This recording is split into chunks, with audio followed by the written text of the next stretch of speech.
Socrate dit qu'il faut prendre soin de soi. Il recommande l'étonnement. Alors l'étonnement, c'est quoi pour Socrate? C'est une déstabilisation ou un émerveillement? Non, ce n'est pas l'émerveillement, ce n'est pas l'étonnement qu'on connaît chez Aristote, hein, c'est-à-dire l'ouverture au monde, tel que les scientifiques le pratiquent hein, depuis l'origine de la science. Non, chez Socrate, c'est un malaise en fait, c'est une déstabilisation. Hein, d'ailleurs, il le produit chez ses interlocuteurs hein, en les mettant en situation où ils perdent pied. Alors le scientifique est incapable de définir la science. Alcibiade, qui veut conquérir Athènes, Sparte et peut-être l'Empire perse, ne sait pas ce que c'est que conduire les hommes. Donc c'est créer chez l'autre cet état de malaise qui va mettre en branle sa réflexion. Ça veut dire qu'aujourd'hui, on manque de Socrate avec nos médias et avec nos politiques. Hein. Oui, mais nous avons des situations qui jouent le rôle de Socrate, parce que si on prend la situation de la Covid, par exemple, bon, c'était un état de véritable sidération, parce que l'étonnement est au sens où Socrate et Platon l'utilisent, c'est fort. Hein, ce n'est pas un étonnement, ce n'est pas les ravis de la crèche. Hein, c'est quelque chose qui va mettre le sujet en situation de ne plus savoir. Alors justement, puisqu'on parle du confinement, comment le confinement nous aurait-il aidé à nous connaître mieux soi-même? Alors d'abord, on n'a rien compris au début. On voyait des sommités internationales venir nous dire le vrai et le faux, le blanc et le noir, tout et son contraire. Donc nous étions plongés dans cette sidération dont Socrate parle. Et qu'est-ce qu'il a fallu faire? Il a fallu qu'est-ce que nous avons fait?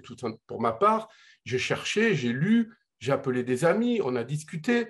On s'est fait nous-mêmes, on s'est forgé nous-mêmes notre opinion, qui après, eh bien, chacun a adopté sa conduite. Certains ont continué à ne pas vouloir se vacciner, et puis d'autres ont dit, nous nous vaccinons. Donc, nous avons eu ce moment un peu de stupeur, hein, qui est le propre de toutes les crises, mais il a eu du bon parce que nous nous sommes mis à réfléchir, et nous nous sommes mis à réfléchir collectivement, y compris ceux qui passaient à la télévision pour imposer leur vérité.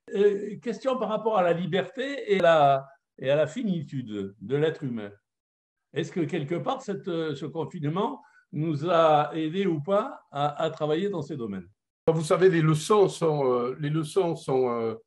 dépendent de l'élève aussi et de sa capacité toujours à les recevoir. Il me semble que, bien au début du confinement, tout le monde s'est dit, ben, chic, enfin, j'ai ce temps pour prendre soin de moi. Je vais me refaire à la sangle abdominale, je vais repeindre la cuisine, descendre la pile de bouquins que j'ai en retard.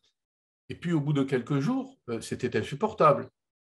On voulait de la compagnie, on voulait aller au restaurant. Certains des couples étaient séparés, on était séparés de ses enfants.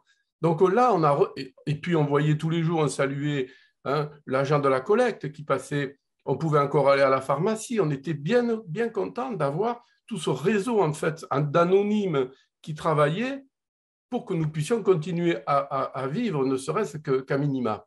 Donc je crois que ce qu'on a découvert là, c'est non pas un enfouissement possible dans notre subjectivité, mais au contraire, le rappel que nous étions des êtres sociaux.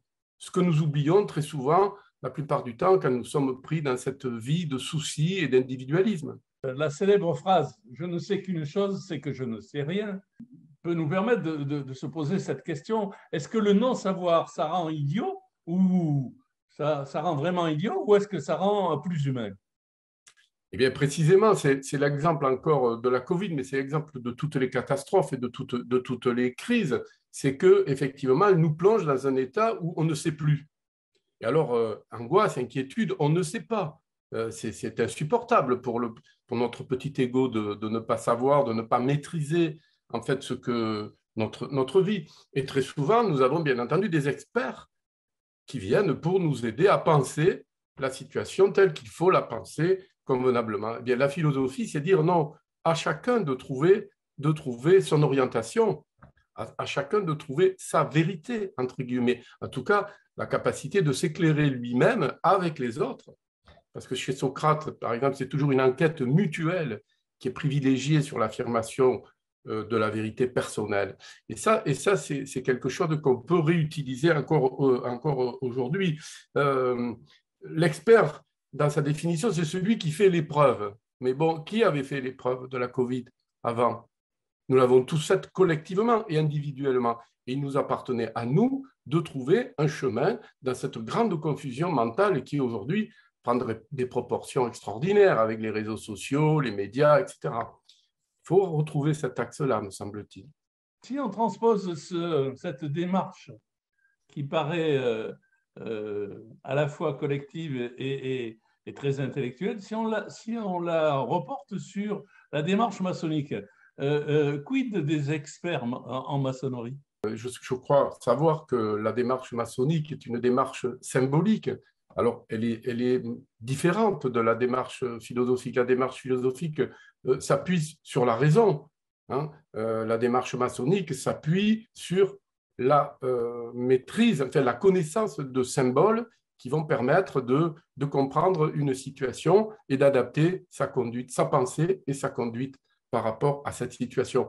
La philosophie ne travaille pas sur ce champ, même si il peut y avoir des passerelles et des ensembles séquents, elle travaille en essayant de remettre un peu de raison dans le chaos du monde. Et il semble qu'aujourd'hui, ce soit quelque chose qui est laissé de côté. On privilégie les émotions, on privilégie la sensibilité, l'inconnaissance, l'ignorance, l'abrutissement, les drogues, les états modifiés de conscience, mais jamais la raison. On parle beaucoup et particulièrement en période d'élection, de fake news. Et est-ce que ces fake news ne nous rappellent pas les sophistes du temps de Socrate? Ça, c'est la première question. Et comment Socrate, médecin, permettrait aujourd'hui de lutter contre la mythomanie et la démagogie? Alors effectivement, les trois grands mots, hein, puisque je l'explique dans le livre, la philosophie, ce n'est pas une psychothérapie, ce n'est pas une psychanalyse, ce n'est pas non plus une psychologie comportementaliste qui va changer le comportement pour l'adapter à une norme. Ce n'est pas du tout ça. C'est d'essayer de chercher en soi des outils pour comprendre la situation dans laquelle on se trouve. Et donc Socrate lui dénonce trois grandes maladies qui frappent la cité grecque et qui me semblent d'une manière très très étonnante proche de la nôtre. Donc il a trois adversaires. Le démagogue qui par les discours veut conduire le peuple là où il l'entend. Le rhapsode. Alors le rhapsode, c'était des gens, je dirais que c'est l'homme de médias, hein, ou c'est l'acteur recyclé dans la politique. Donc c'était des gens qui parlaient devant des milliers de personnes et qui voulaient produire une émotion. Et le dernier adversaire, c'est le sophiste qui, lui, développe un art de la parole absolument formel et qui peut défendre n'importe quelle thèse.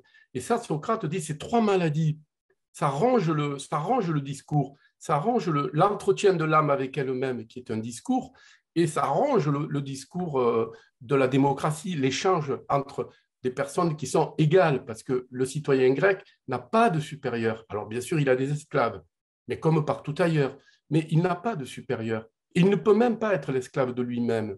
Et c'est en ce sens que ce travail sur les discours est aussi une thérapie qu'il faut ajuster à notre situation aujourd'hui, compte tenu de tous ces courants de pu qui arrivent, hein, le complotisme, le conspirationnisme, les réseaux sociaux, hein, où on jette quelqu'un en pâture en se retranchant derrière un anonymat sous couvert de liberté. Donc c'est ça qu'il faut aussi remettre à réactiver. En perspective. Beaucoup d'interrogations dans les médias, mais aussi dans les raisonnements politiques sur la violence aujourd'hui. Pourquoi et comment Socrate expliquerait cette suprématie de l'individu sur le bien commun? Ce qu'il dit, c'est regarder le bien commun, ayez une vision du bien commun. C'est-à-dire, il y a une réorientation, c'est-à-dire, c'est ce que dit Kant, hein, pour se conduire dans la pensée, il faut se trouver un orient. Il faut se trouver, vous devez bien savoir ce que ça veut dire, il faut se tourner vers la lumière. Hein. Et ce que Socrate dit, c'est ne regardons pas ce qui est mauvais en nous, mais tournons-nous vers une autre source de lumière. Je citerai un exemple. Est-ce qu'il est utile aujourd'hui de se quereller pour des bouts de chiffon sur une plage, ou de regarder tous ensemble vers ce qui nous menace tous, c'est-à-dire le réchauffement climatique, la pollution? Est-ce qu'il n'y a pas un bien commun aujourd'hui? Ce bien commun, c'est la vie. On l'a vu avec la Covid. que nous étions liés, y compris au niveau biologique. Et que c'est ça aujourd'hui le bien commun. Le bien commun, c'est notre vie. Ce n'est pas de nous perdre dans des discours de réalité augmentée, de transhumanisme, de quelque chose. On nous a dit que nous allions vivre 120 ans, et puis le premier virus qui passe, tout notre système de santé explose. Je crois que ce que Socrate nous dit, c'est traversons ces discours sous lesquels on veut nous recouvrir pour essayer de penser par nous-mêmes, individuellement et tous ensemble. Le mal, d'après Socrate, vient de ce que des discours sont produits qui, finalement, nous servent de modèle, servent de repères, et sur lesquels notamment les jeunes et puis des gens qui sont peut-être moins cultivés, encore que l'agressivité ne soit pas le privilège des gens misérables ou pauvres. Hein. Jean-Louis Siani, merci pour cet ouvrage. Merci de nous Merci rappeler avec Socrate que le bien commun doit l'emporter sur l'individualisme. Et merci de nous rappeler que, quelque part, le plus grand commun dénominateur devrait éviter, comme ce que les maçons essaient parfois de faire, de nous déchirer pour des petites querelles qui n'en valent pas la peine.